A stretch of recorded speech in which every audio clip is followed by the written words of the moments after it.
How I Got Here, the inside stories of startups and innovation in travel and transportation, with your hosts, PhocusWire's Kevin May and Mozio's David Litwak.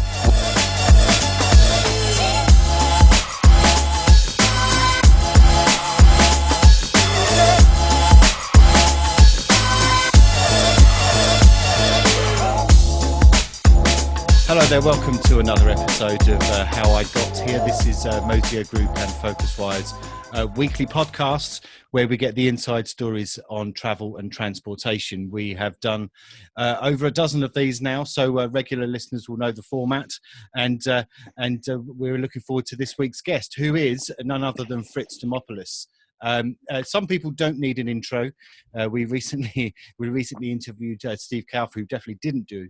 We didn't do an intro for him, but we are going to do a short one for Fritz here because some people may not know him. He's a regular on the conference circuit, but we will do a little bit of an intro. So Fritz Demopoulos, more recently, has been the founder of Qunar Capital, an investor in many a business over the last 8.5 years or so. But prior to that, and I guess one of the intriguing things that we're looking forward to hearing from Fritz about, he was the CEO and one of the co-founders of Qunar.com, which is the Chinese, it was the largest travel internet portal in China, had lots of backers and was eventually subsumed into other businesses. So that's where we're coming at things today. So first of all, a very warm welcome to you, Fritz. Thanks for joining us on How I Got Here. Hey, thanks, Kevin, and thanks, David. It's great to be here, and I'm a big fan of both companies. Okay, great. So thanks so much. So as with regular listeners will know, as always, we start with the, which we hope is a very simple question, but can you tell us how you got here? Yeah, sure. I think, without rambling too much, I'm an American, but I've been living in the Asian region for 22 years. And, I set up my first company in 1999. That was in the sports business, so it wasn't even in travel, but SoftBank was a big investor in that business, and we did fairly well, and Hutchison Whampoa acquired us and all that, and so that was my first taste of the entrepreneurial lifestyle. And me and my co-founders of that sports website, including CC Zhuang and Douglas Koo, and obviously you guys know CC because he's spoken at Focusrite as well. We were thinking about, what's our next startup? We got to do another show, right? We need a second act. And we started thinking about and racking our brains. And one of our big inspirations was, hey, what's Google's biggest revenue vertical? And this was back in, mid 2004. And lo and behold, we realized that travel was a big revenue vertical for Google. And so we thought, hey, if Google is such a big company and that travel is their biggest revenue vertical, could we create a better mousetrap and really take on the likes of Google? And of course, you could argue the largest or the second largest market in the world, China. And so, we put our minds together and put our own capital down, and that's how we set up Qunar. And kind of for those listeners who don't know, Qunar means where are you going in Mandarin Chinese. So it was like the perfect name, 5 letters, couple vowels, made total sense. And, we started out, we were a bit slower than maybe we would have liked. The uptake wasn't as great, but then, that business eventually, took off, and we were able to control a huge part of the Chinese travel market. And fortunately, we had some success. Our investors made some money. Employees did very well, and it was great for all of us. Okay, so thank you very much, Fritz. Right, so there's lots of elements there that we can dive in over the course of this week's show. So, but I actually want to go back prior to 1999, which was the first business that you co-founded. I mean, you were a media guy, for want of a better phrase. You kind of came from my world. You worked at News Corp. What did you learn in the kind of the media world that you later applied perhaps to Qunar? Because, Qunar was essentially a media company in terms of the business model, arguably. So, I mean, is there anything that you learned from that period, the couple of years that you were at News Corp, that you thought, okay, that's going to be useful for how we set things up? Or was it because geographically it was very different, or the industry was very different, that there aren't any learnings from that? Oh no, certainly there's some learnings. And I was very fortunate to meet Mr. Murdoch, and he told me a couple things which stuck in my mind today, and one of those was, "Hey Fritz, don't you think we should push the envelope a little bit? Why are we so conservative?" And I was like, God, that's amazing that a titan of the media industry was just focused on pushing the envelope and being aggressive, and that I think was a genuine motivation to really take control of my life. And by the way, CC was working for the company too, by the way. Right, Yeah, so yeah, we were yeah. both at News Corp at the time, right? It was like, and one of the funny stories was, I mean, how did I meet CC, my co-founder? Well, this is a company now, so obviously at companies people don't work hard. It's only at startups they work hard. And it was late at night, and there was only two guys in the office, me and CC. So of course I go to the other side of the office. Hey, so what are you doing here? And he's going, what are you doing here? And we started talking, and then we started brainstorming, and of course we're like, we got to do something more than this, right? But I'll be honest. I think that was one of the things I really learned from Mr. Murdoch and the News Corp empire is, we have to take risks. We have to be entrepreneurial. Now, I think I would throw out that one of the things that maybe I had to unlearn was in the media industry, there's this Chinese wall, no pun intended, between publishing and editorial. And when we set up Qunar, we had that Chinese wall. I mean, publishing, how do we make money? And editorial, what's good for the consumer? And what we've discovered over the years is there's a little bit of a blending between those two sides. It's not as clear cut as maybe I thought it was. And that was probably one of the things that I had to unlearn. And just to give you a couple of examples, we have listings, and many of those were paid for. Some of those were free. And it was just kind of finding that right balance between free versus paid. I mean, obviously the guys at Kayak and Steve Hafner, he's obviously like a well-respected executive and entrepreneur.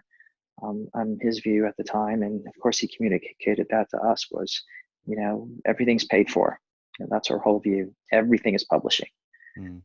And we had talked to some other entrepreneurs, and they were like, "Are you kidding? It's got to be, everything's got to be editorial. You got to think about the consumer." I think we kind of struck a balance between those two. So it was a little bit, it was kind of a gray area, but it worked for us. I mean, before David comes in, just a quick follow up on that, really. I mean, how quickly into the history of Qunar did it take for you to decipher that you needed to kind of, as you say, unlearn some of those kind of Chinese walls, as you put it? I think the first 3 or 4 years of Qunar, we bubbled along. We didn't know the industry that well. In fact, both CC and I and our third co-founder, we didn't know anything about the travel industry. And we didn't know what those acronyms meant. And so we were learning, and we're making silly little mistakes. One funny story was, you talked about Steve Kaufer earlier. I remember sitting next to him at a conference, and he said, "Hey," and I told him, "Hey, I work for this company called Qunar. I'm a founder." And he said, "Yeah." And he goes, "Yeah, I'm with TripAdvisor." And I asked him, "So what does TripAdvisor do?" I mean, and of course he looked at me like, "You can't be serious, can you?" But I mean, meaning, I think that's just reflective of, we were new, young, but motivated to change an industry. And along the way, those first few years, we made some silly mistakes, but not just mistakes, but we were also trying to understand, what would work, and what was the nature of a genuine marketplace, which is what we ended up becoming. And that meant things like how we priced our product, this differentiation between publishing and editorial, and just a range of other factors. Hey, Fritz, David here. So thanks for Hey, joining David. us. I'm gonna, address the elephant in the room here. You're a Westerner who decided to start multiple companies in China, and I remember when we first met, that was like, obviously one of the first things that stood out to me is that you've had a lot of success in a way that, most, well, Western companies have definitely not. Uber being the most recent example of someone who's retreated and not been able to kind of crack the cultural code. Two-part question: why did you decide to move to China and try? And two, how did you kind of think about balancing being a Westerner in Chinese culture? I guess I didn't think about it too much. I suppose if I did, I never would have done it, right? Saying like the joke in entrepreneurship, right, is if you analyze the risk too much, then you probably don't do it, right? No, it was like, I'll be honest with you, I didn't think I'd be 15 years in mainland China. I thought I'd be a couple of years and then I'd go back to the States, or I don't know, do something else and, like do something silly like work for a company, right? But then what I think I realized was, hey, like you can't select the time or the location of your startup. And I always wanted to set up a business. And if the stars aligned, then, you have to do it kind of regardless of where you live. And so basically in 1999, when I set up my first company, it was like, wow, if the stars were aligned, I knew some people. I think I was probably 70% of the way there. Meaning, in order to set up a company, right, you need some resources, people, some insights, whatever it was. And I felt I was 70% of the way there, which is probably the key point. I think if you're 100% of the way there, it's probably too late. There's probably going to be a bunch of other people doing it, and so you're going to get slaughtered. And maybe if you're only 20% of the way there, then you're probably going to get slaughtered because you just don't know anything. And so I think I was probably 60, 70% of the way there, and that was probably the right choice. But what I would add is I really believe, and you have to believe this if you're me. So think about it, right? I was sitting in China. I'm not Chinese, and I believed, and I thought about this a lot, that to achieve, say, top 1% of success, it doesn't really matter where you are in the world. I could be in Milan, Italy, or Berlin, Germany, or New York, or Orange County, where I'm from. Achieving 1% of success, the probability is going to be the same. And if you believe the probability is the same, then you might as well pick a place that's really interesting. And in the late 90s, in the early to mid 2000s, China, was one of the most interesting places in the world. So why not do business there? Very cool. Well, so how did you think about delegating then? What you had correct me if I'm wrong, two local Chinese co-founders. How did you think about what you delegated to them and what you took on as your own responsibilities? Yeah, that's a great question. So they say that an amazing entrepreneur has to be self-aware. We have to know our limitations. And in fact, I think studies were done at Stanford, or for some reason, Stanford's the benchmark for all things entrepreneurship, right? But anyways, I think there was a study at Stanford that somehow indicated that like the top trait of an entrepreneur was to be self-aware. And it was pretty easy for me to be self-aware because I'm not Chinese, I'm not a tech guy, and I'm not a travel guy. So it was pretty easy to understand what my limitations were, which was everything. And so it was pretty easy to delegate. I just delegated everything. And luckily, my co-founders, one was an excellent advertising guy, and another, CC, was a great technologist as well as a great leader. And, we kind of divided up that way. I was the CEO because the CEO gets to delegate everything and not do much. And then, CC was looking on technology. Doug had, sales and, some advertising. And then, of course, we had some key early employees that were at the sports site. By the way, they were also at the sports site. And like they came in, and one eventually became the COO of the company and did very well for us. So it was just basically like that. I mean, now, does it mean that I did nothing? Well, like I view that, the CEO's role in many ways is to extract resources from the external environment, meaning you have to get the money, you have to get the key hires, government relations, some industry PR, managing your board, building a board of advisors and other experts, maybe bringing in some key technologies, i.e. pulling in resources from the external environment. Those are all resources. And I kind of felt, hey, that was my role as the CEO. Do that, bring it to the table, and then have everyone else, work with that to, build an amazing business, which is what they did. Very cool. So I wanted to segue a little bit into, what the difference is between China when you started in China now. And I was in Shanghai a few weeks ago, and I remember one of our partners said they work 9-6, and I thought they meant 9 to 6, and what he meant was 9 hours a day, 6 days a week. And I think there's been a huge cultural change in China, and it's become a lot harder to start a business. And so, do you think you'd go about it the same way today that you did, almost 20 years ago? I don't know. You're right. I mean, environments change. I mean, there's more office buildings in China. There's more capable people, and so,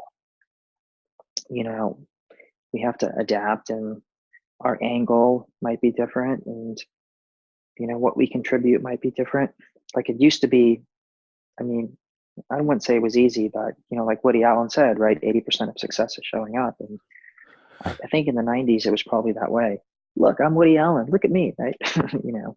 Um, and maybe nowadays, it's probably, hey Kevin, I think that's your dog, by the way.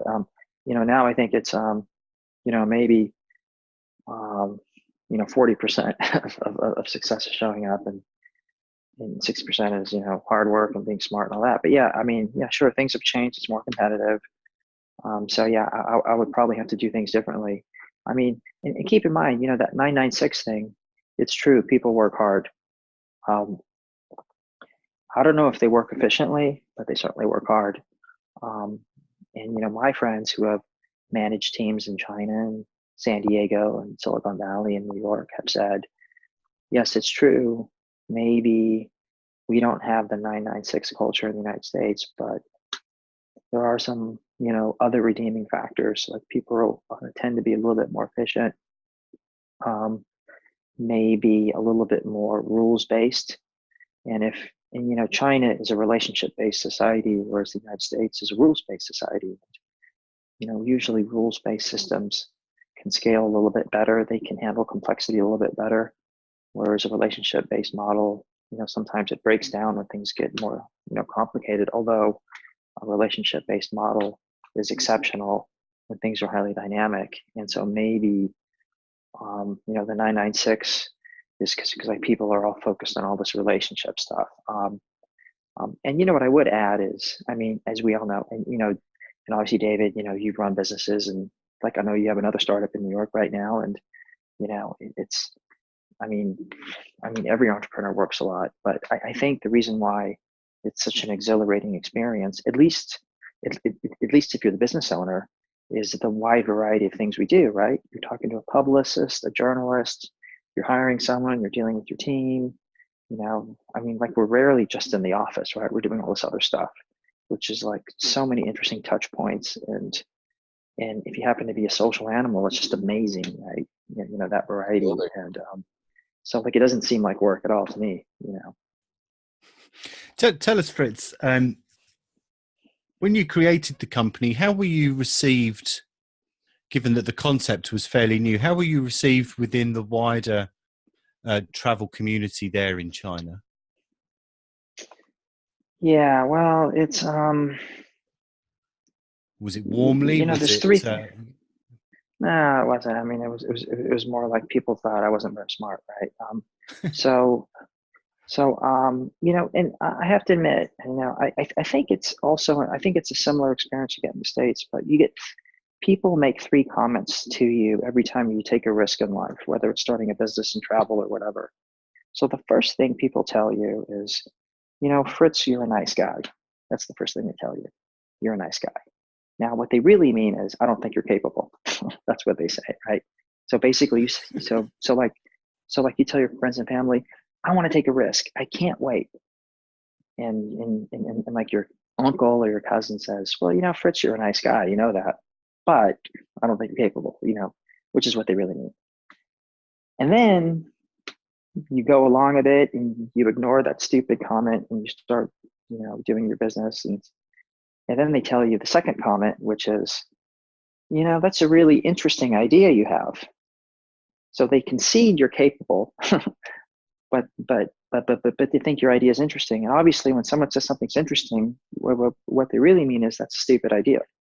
Right? That's what they mean, right? That's interesting. Well, that's an interesting dish you've created. It means it sucks, right? That. And so like that's the second thing people tell you is, oh, that's interesting, right? And that's what they told me in China too. Oh, interesting. And then the third thing your friends and family tell you, so they agree that you're capable, and they agree that your company and idea isn't stupid, but then they say, wow, you're lucky. Wow, oh my God, like you're successful, you must be lucky. And so maybe deep down, in spite of what they thought about your capability and in spite of what they thought about the idea, for some reason you're lucky now, right? I mean, basically those are the three things that you hear every time you take a risk in anything in life. You're a nice guy, that's interesting, and you're lucky. And, I felt that's what I experienced in China. That's interesting, yeah. Dude? Yeah, so I wanted to ask you guys at some point closed a major investment from Baidu, and then took Qunar public on Nasdaq. Could you kind of tell us how you kind of landed the exit and how you managed that whole transition? Yeah, so obviously Baidu was a tentpole decision for the company. We were able to extract a lot of capital, a key resource, and then Baidu also helped the company in many ways. Obviously, the Qunar culture was a very engineering-driven culture, just like Baidu was, and obviously, that Chinese wall I mentioned probably doesn't exist at Baidu at all. So they just promoted us like crazy, and then those two things continued to accelerate the business. As I recall, so at that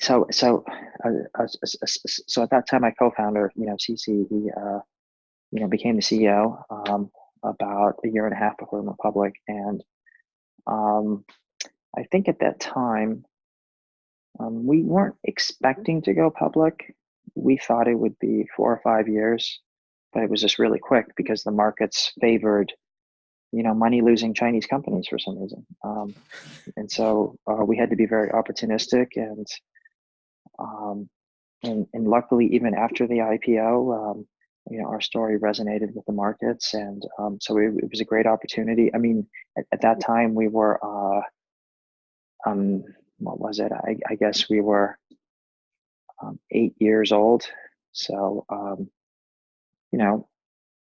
that's the average age of a listed company, or like a tech company that goes public, right? They're usually between 7 and 10 years old, right? So we're kind of right in the middle there, and it was good for our investors, it was good for employees. We had a currency now that we could buy other companies, and so I thought overall it was pretty good. But transitioning from a private company to a public company, I mean, now we have a bigger obligation to the markets, right? And so we just have an extra layer of expectation, administration, but also discipline. And so, it's a good thing. And that transition is often, is a hard one in many respects. And I've spoken to people over the years that have gone from being a private company to a public company, and they've kind of lamented the fact almost that it does become almost more than a numbers game. You're constantly meeting with investors, and that's the byproduct of going public. But did you kind of think, okay, so we've become a public company, but I do miss not only the privacy of being a private company, but just the workload has changed and it's a bit of a drag almost?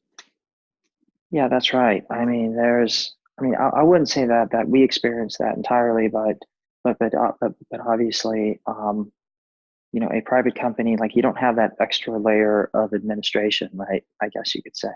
And also, as we all recognize, the late stage private capital markets are very deep. DST, SoftBank, Tiger, all these companies are willing to provide capital, which once was only reserved for public market investors. But now, as companies go public later, we have these deep pools of, you could say, late stage growth capital. And probably DST was probably the first to recognize this, and then Tiger jumped on it, and SoftBank is obviously a big player in this area, and of course there's a few other institutions too, like Coatue, I guess, would be another one, Insight, stuff like that. And so those are so meaning it becomes less and less important to go public. But the thing is, you still have small investors, you still have employees, and all that sort of stuff. And so I think the way I describe it is a later stage private company, which historically may have gone public, doesn't need to because they have other, choices. And having said that, I mean, there are some other benefits to going public besides just, having a liquidity event and having your employees and maybe there's some reputational advantages as well with being a public institution. But the public markets do provide some discipline.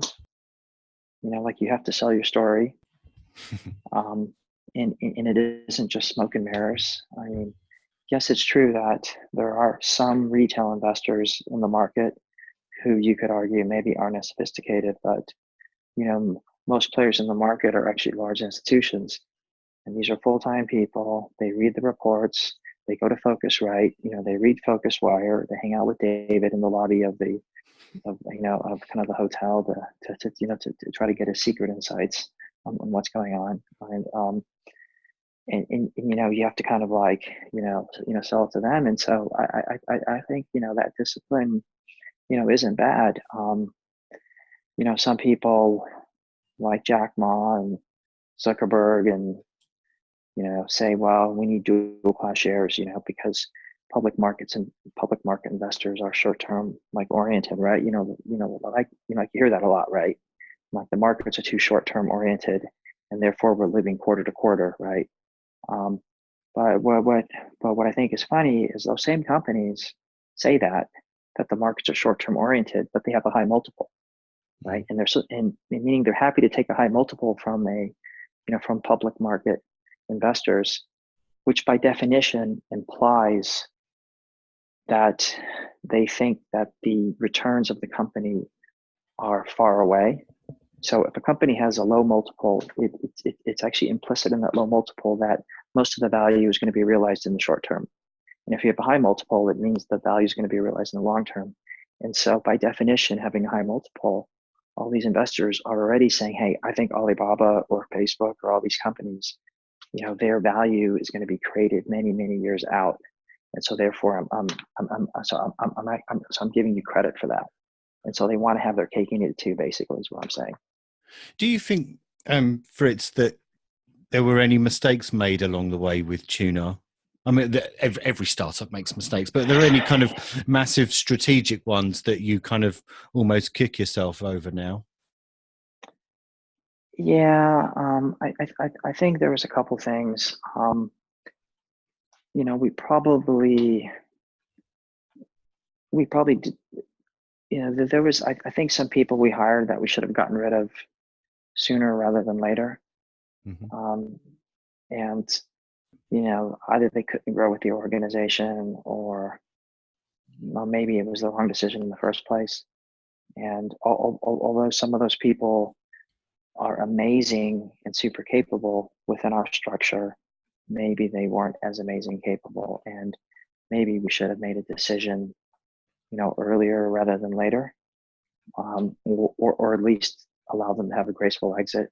And so that was probably one thing that maybe we should have acted faster.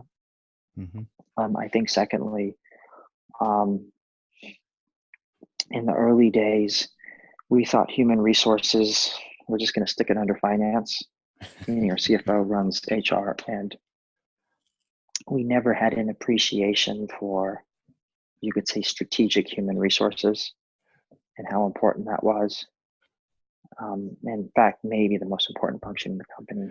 Yeah, that's an interesting one. That's come up on a couple of our interviews that we've done with people. Is perhaps the to paraphrase it, the lack of appreciation for the human resources department. I mean, last one from me for a little bit. I mean, during that period, you know, the mid 2000s and into the turn of the next decade, there were Western companies that were trying to make inroads into China. I mean, sitting where you were and the success of how Qunar was operating at that time, I mean, how did you view them, for want of a better word, kind of coming in and trying to seize a piece of the pie? Or did you always sense that it would be the domestic companies, the local born companies that would eventually rise to the top? You know, what value do foreign companies add in China, right? Mm-hmm. And you know, it's certainly not money, right? Because China's flush with cash. It's certainly not technology, because we live in an open source world, and you know, the textbooks in China are in English. You know, like every computer engineer reads English. You can get a PhD in China today. You know, I mean, you don't have to speak Chinese, right? Is it management know-how? Maybe a little bit, but obviously after the financial crisis, right? You know, like Hank Paulson and Rob Rubin and Bernanke and Greenspan used to be viewed as gods in China, and now the Chinese think, well, maybe these guys are a bunch of charlatans, right? And you know, rightly so, by the way, right? And then, and you know, is it market expertise? Well, I mean, the Chinese know the market pretty well. So you know, so we have to ask ourselves, you know, what value do foreign companies bring? What genuine value, right? Do they have better teams? Well, if it's mostly about execution, you know, you have to recruit and build those local teams, and you know, to hire an amazing team, you probably have to spend 10 hours with each individual person to know if they're any good. Because the traditional, and keep in mind, you know, one of the big changes we're seeing in the world is how we assess people is just thrown out the window. Meaning the traditional ways to evaluate if someone's good or not don't work anymore. So it used to be, you went to an Ivy League, you worked for a top tier consulting firm, therefore that's a good predictor of your ability to, you know, kind of achieve things in life. But what we've discovered is that doesn't apply at all in China. You know, and when we look at all the great success stories, none of these guys graduated from a prestigious university, nor do they work for like an elite bank or consulting firm, right? And so in some ways, you know, building teams is a totally local art, and these tools and approaches that we're accustomed to in the West just don't work at all in China. Quick follow-up question on that.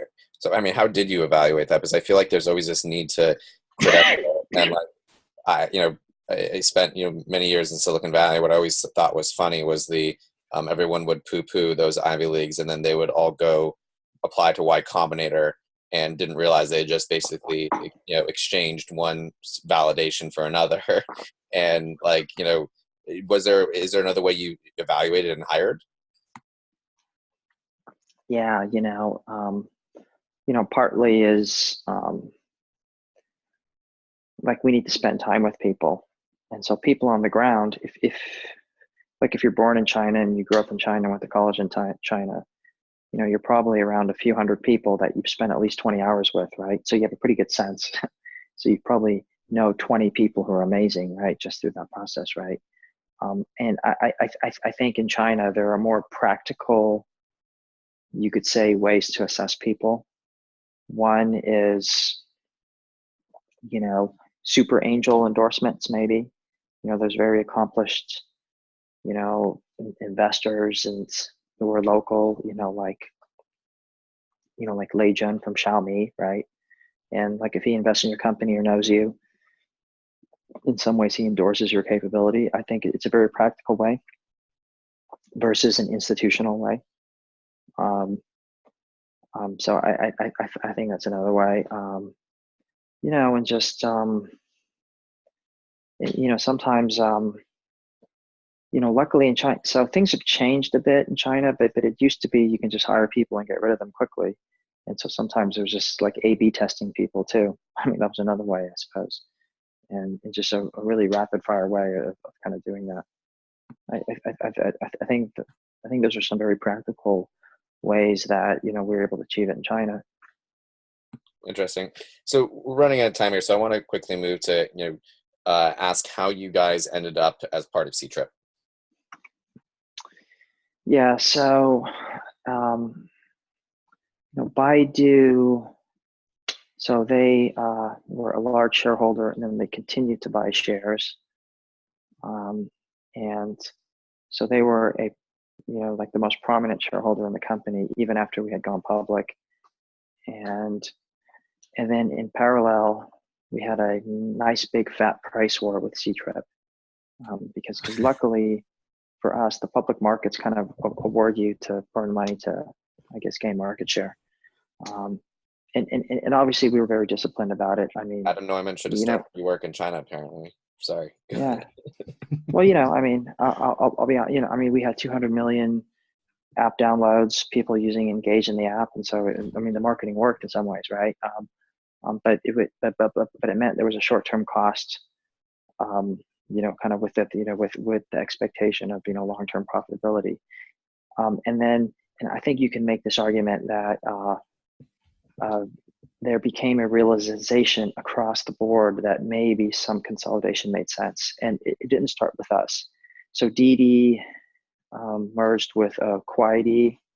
So basically, Didi was a Tencent-backed, ride-sharing business, and then Kuaidi was, the Alibaba-backed one, and then they merged together because they realized that was a smart thing to do. It happened with Meituan and Dianping. So Meituan, they're like, food delivery, restaurant guide businesses, and then they merged, and then so it seemed to be happening across the board, and James Long at Seatrip really believed that was the right strategy,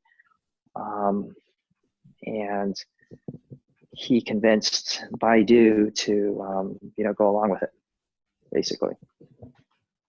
Okay, and as David says, we're running out of time, and I was hoping that we'd get onto a bunch of stuff about Queen's Road, Qunar Capital, which is the investment house that you now run. Give us a sense, if you can, Fritz. You've, maybe you have become poacher turned gatekeeper or something like that, but you look at the things in a different way now, obviously, because you're an investor. When you're talking to the companies that you're thinking of investing in, what kind of questions are you now asking them? I know this is kind of an obvious thing to ask, but it's you often get different answers from different types of investors. So given that you've come through a travel startup with a successful exit and all the various things that have happened with Qunar, now that you've got your new hat on, what are you kind of knowledge are you imparting to your companies that you invest in? And again, as I said, the kind of questions that you're asking of them. Okay, yeah, I guess that's two parts. So like, how do I make a decision? And secondly, what value do I add maybe to these companies? So to me, first and foremost, it's really the team, the founders. I mean, I really spend time trying to understand what makes them think, how did they make their key decisions in life. I really need to understand their psychology. I like the joke I like to say, which is true, by the way, is that I think my founders should listen to me about a third of the time and ignore me 2/3 of the time. Meaning I want someone who pushes back a bit, who's punchy, who's an original thinker, who's super educated, who actually likes to self-educate themselves. I remember the first time I met Brian Chesky, he had a notebook. He was just taking notes from everyone. Like the barmaid at Starbucks, he was taking notes, ordering his coffee. He's taking notes from everyone, just a sponge, learning from everyone. And to me, like, I like that, right? So people who are learning, like Johannes Reck, the founder of Get Your Guide and an early investor in his company, and just constantly learning. And so I really want to understand, deep down, who are these founders? And to me, that's the most important thing. And it's because I'm an early stage investor. And sure, we got to think about how big the market is and all that sort of analysis stuff. And sure, like, I do a bit of that as well. But I'm just really thinking, are these guys and girls really good? Do they have it? Do they have the magic touch? Do they have it in them to go on this journey for 10 years and fight it out? Do they have the intestinal fortitude? and strength and willingness to learn and push back. And it's kind of like, and it's a bit of a checklist, but these are things that I look for, and I'm willing to take my time, and I will throw out, I'm willing to lose a deal because I haven't spent enough time with the founder yet, and so, which is fine with me. But that's my process. So to me, first and foremost, that's at the top of the pyramid, and I think all the other stuff is like ancillary. Yeah. And I've been very lucky with Johannes and Tao at Get Your Guide, and like David Sherwood, and Tal Mentaris at Biblu in London, and just a number of interesting founders I've been lucky to have had the chance to invest and work with. And the second question is, well, how do I add value? Well, very simply, I have a bag of tricks, I guess you could say, right? As an entrepreneur, like we have a bag of tricks and stories, and there's a lot of great stories I can share with entrepreneurs. I guess that's what we mean about I have experience, right? But frankly, I mean, like I have my own personal KPIs. I feel I can help founders with resource extraction. That means how can they manage their boards, advisors, partnerships, government relations? How can they think about the external environment? How can they manipulate the media? To their advantage, it's kind of all that external stuff.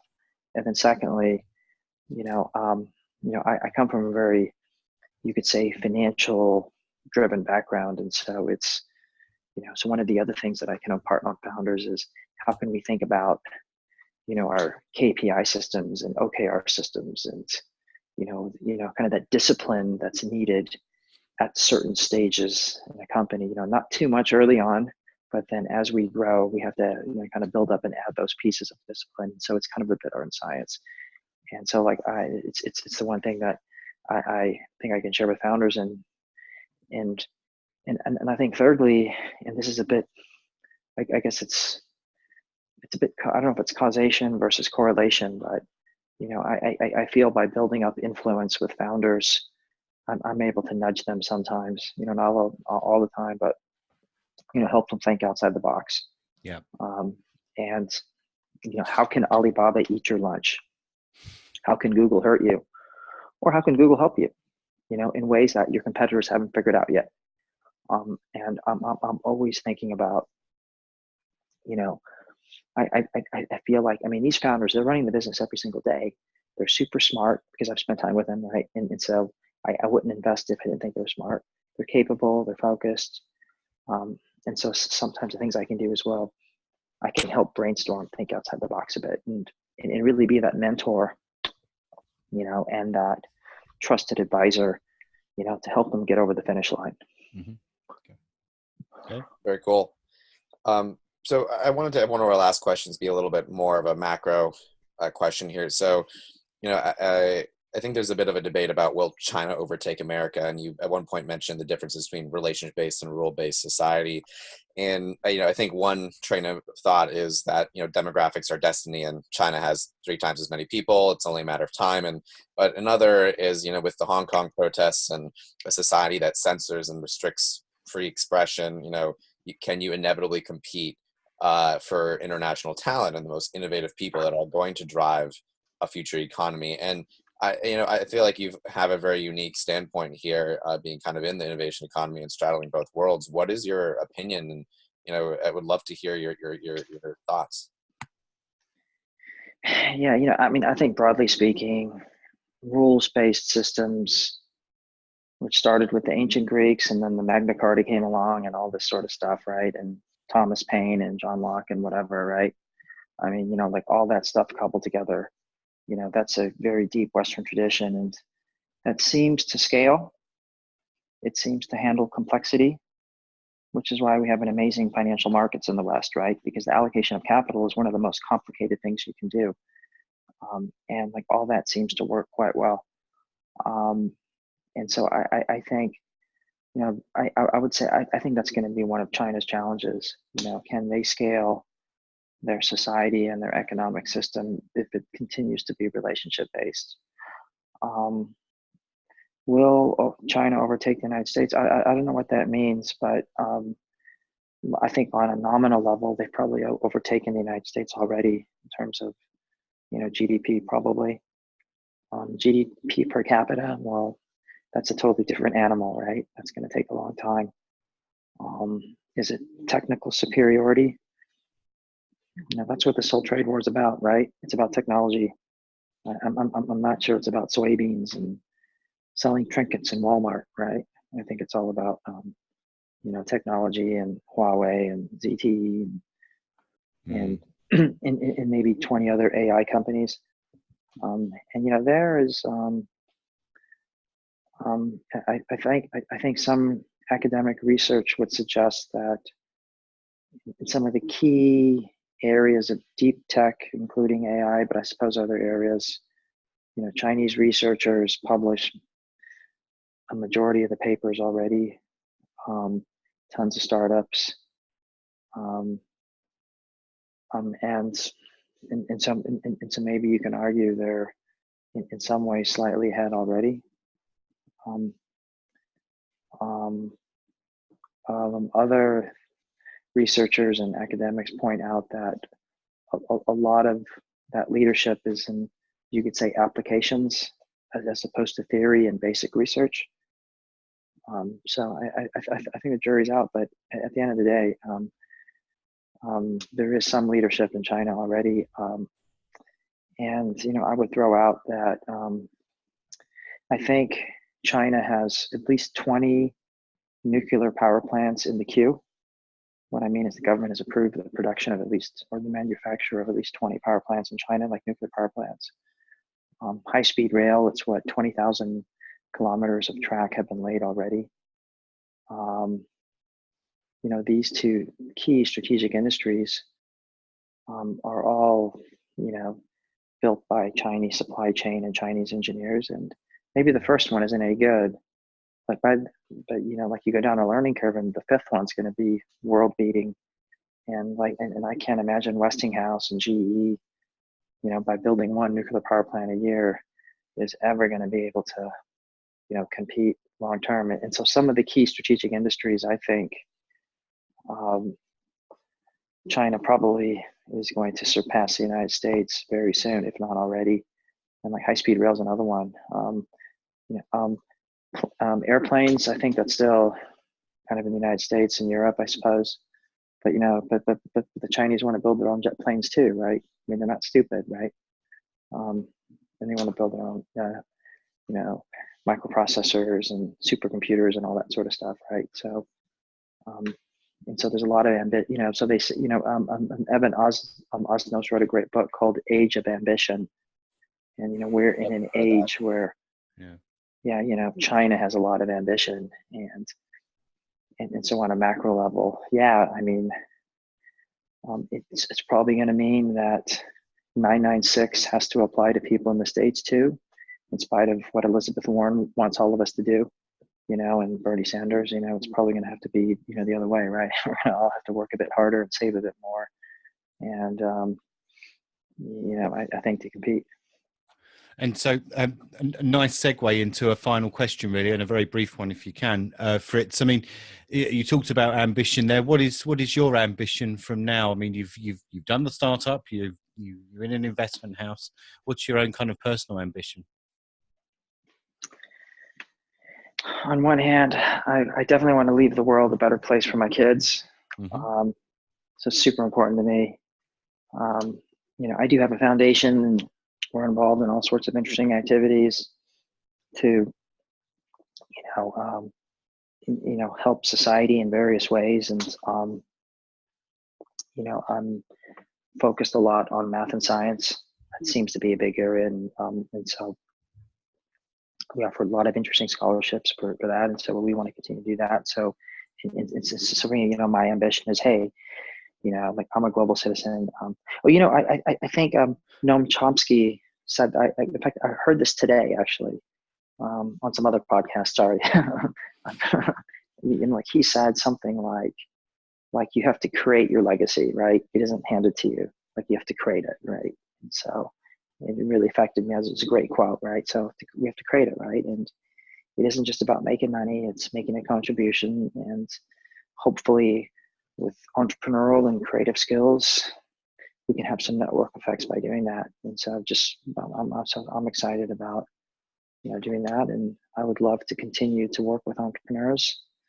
And, it is interesting, like every time you work with a company, you open the door and you enter a new world, because there's new relationships, new personalities, new types of people in every single company. There's like probably 20 or 30 new people you've met and like you get to know and share experiences and go on ski trips with and all that sort of stuff. And it's just pretty cool, I think, and really interesting. And because I live in Asia, like I get to do that constantly, because in different, whether it's Korea or Burma or Indonesia or China or even in Western Europe, I mean, it's just super exciting. Well, that's a great way to end. Actually, certainly one of the more profound ways that we've ended the podcast, with some kind of future gazing things from what you, dare I say, what you're giving back to it all. So that was great. Thanks ever so much, Fritz Demopoulos, for joining us on How I Got Here. So just to wrap up then, so thank you very much, everybody, for tuning in to another episode of How I Got Here. As I said, our guest was Fritz Demopoulos. We hope that you join us again soon. Thank you very much, and goodbye, everyone. Thanks, David. Thanks, Kevin. Thank you.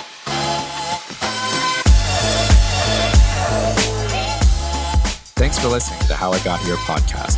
We'll be back next week with more inside stories behind startups and innovation in travel and transportation.